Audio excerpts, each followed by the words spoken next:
Pourquoi Charlemagne a-t-il refusé de permettre à ses filles de se marier?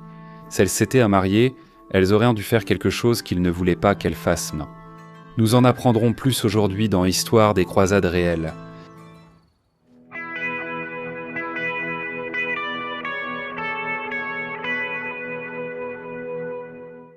Chevalier de la Croix est une série télévisée dramatique historique en prise de vue réelle sur les croisades, créée par Histoire des croisades réelles. Enfin Saladin, Richard Cœur de Lion et toute la gloire de l'époque des croisades dans une série télévisée historiquement fidèle. Pour en savoir plus, rendez-vous sur knightsoftcross.com et apportez votre soutien à la série dès aujourd'hui. Découvrez comment vous pouvez apparaître vous-même dans la série. Charlemagne fut l'un des plus grands souverains de l'histoire. Son règne en tant que roi des Francs et empereur d'Occident a contribué à définir le monde médiéval occidental. Charlemagne, grand souverain et conquérant redoutable, était aussi un homme de famille.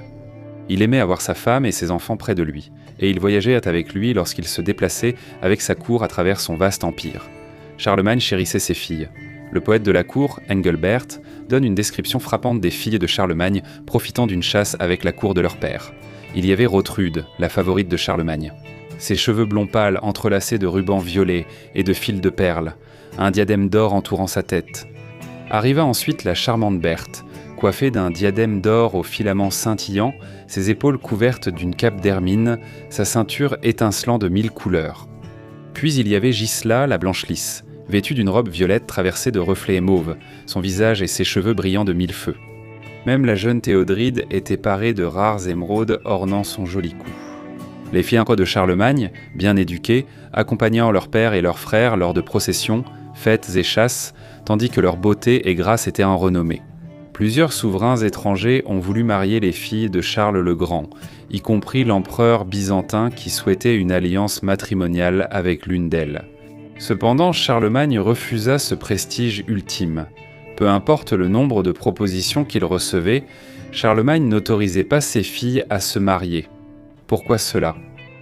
Eh bien, la réponse courte est que si elles s'étaient remariées, elles auraient dû quitter la maison, mais pourquoi Charlemagne ne voulait-il pas que ses filles quittent la maison?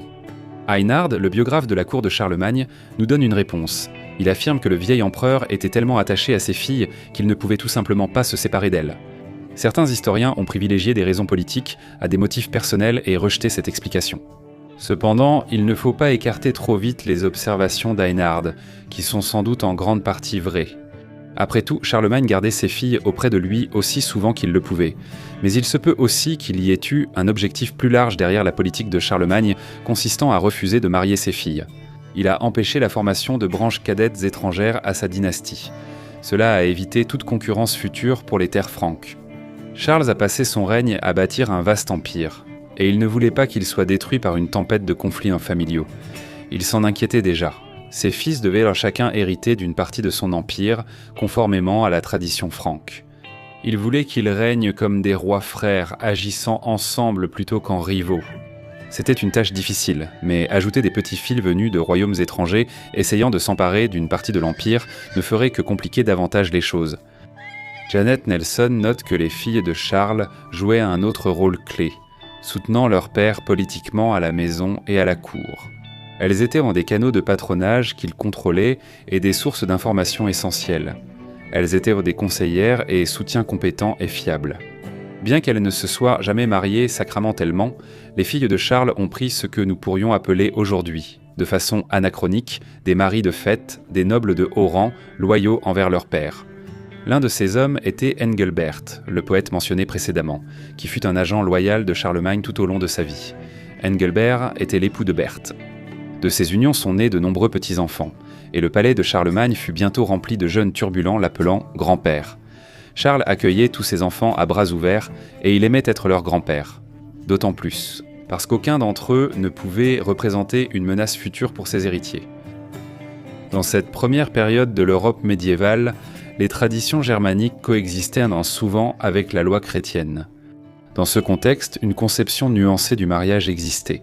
D'une part, le mariage sacramentel chrétien était nécessaire pour obtenir un statut officiel, pour avoir des héritiers et pour conclure des alliances politiques.